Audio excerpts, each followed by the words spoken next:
Good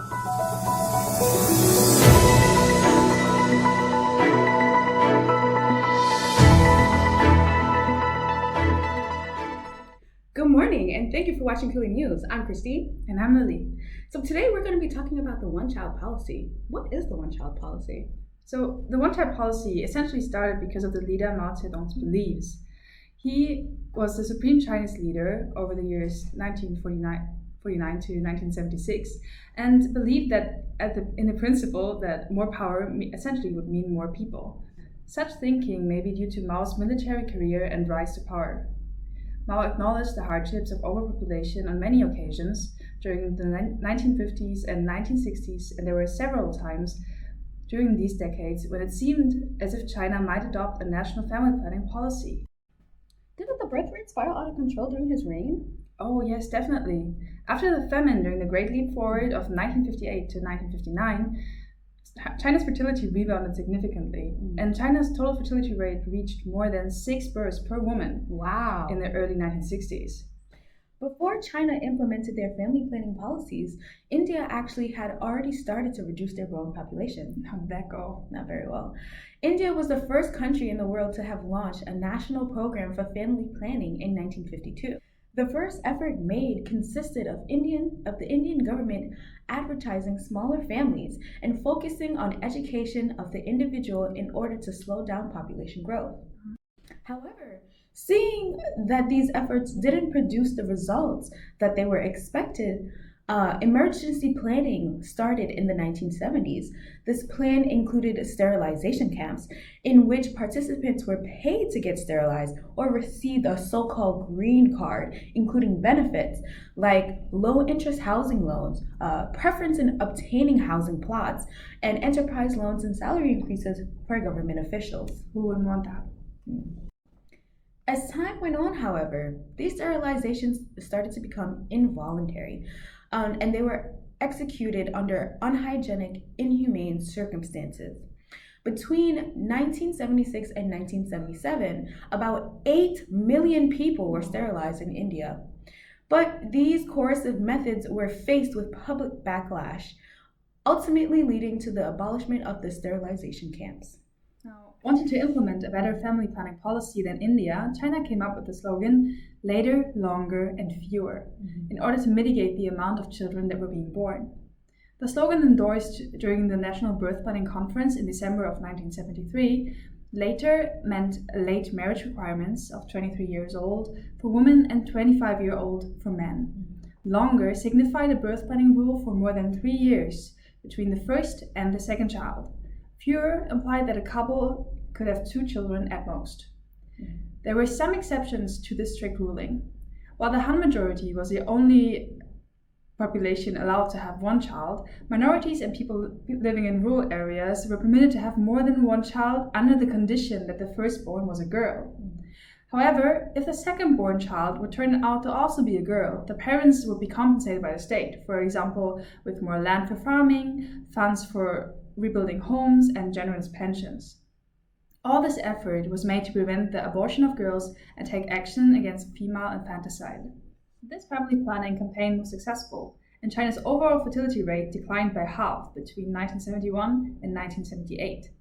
However, because of the fines that were implemented on families for having more than 1 child, this led to an increase on black children. Black children were kids that mothers chose to conceal from the government or even abandoned, and they acquired, therefore, the title of black children.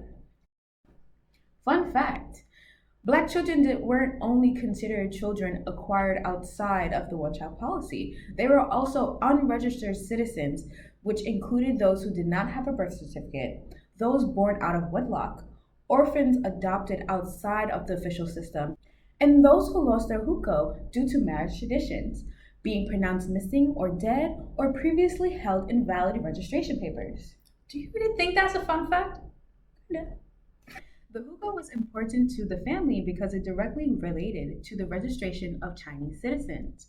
There are 2 types of registration, the rural and urban kind, which depends on the city and municipality. Registering your child on the hukou determines whether they have access to social services like education or healthcare. Moreover, it can provide unemployment insurance, maternity benefits, work insurance, and housing funds provided by the employer. However, if a family registered more than 1 or 2 children, depending on the area of residence, they could be subjected to fines depending on household income. These benefits weren't accessible to Black children as their parents never registered them as official citizens, often due to the inability to pay fines resulting from the violation of the one-child policy. So, the one-child policy has caused a lot of repercussions in China's society today. This can be seen in gender gap between men and women. Women are even being blamed for the decline in the population despite a massive overshoot of men in China. This demographic crisis was constructed due to the sex-selective abortion, resulting in female infanticide and abnormal sex ratio in China. Scientist Xi Fushan announced that in fact China reached its peak population in 2022, almost a decade earlier than what was anticipated by researchers. Another byproduct of the one-child policy is human trafficking. Because of the imbalance in the sex ratio, women are fleeing from North Korea and are caught by brokers who sell them as wives to Chinese men, who are unable to find Chinese wives. This, of course, is a huge human rights issue and has not been getting the media attention that it deserves. With the Chinese population aging rapidly, China is getting old before getting rich. A national financial burden and lack of sufficient aged care and pensions, the Chinese economy is impacting negatively. Therefore, the government introduced the 2 and even 3-child policy, backpedaling and restrictions on childbirth. Following the amendment family planning policy in August 2021, there is now an article in law which requires couples to have children outside of the policy to pay the social maintenance fee. Xi Jinping, a Chinese 5-year Party Congress 2022, announced that he will establish a policy system to boost both birth rates and bring down the cost of pregnancy and childbirth, child rearing, and schooling. So that's all we have for you today, guys. We hope you enjoyed watching our video. Thank you for joining us today on Curly News.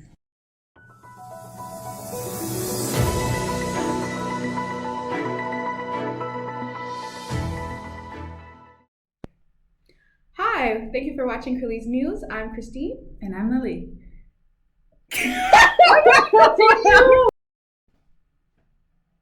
Oh. So, the one-child policy essentially started because of the leader Mao Zedong. He was the supreme Chinese leader between the years 2009. You already start. We didn't start yet. The hookah was important to family. Oh, Jesus Christ. Fun fact.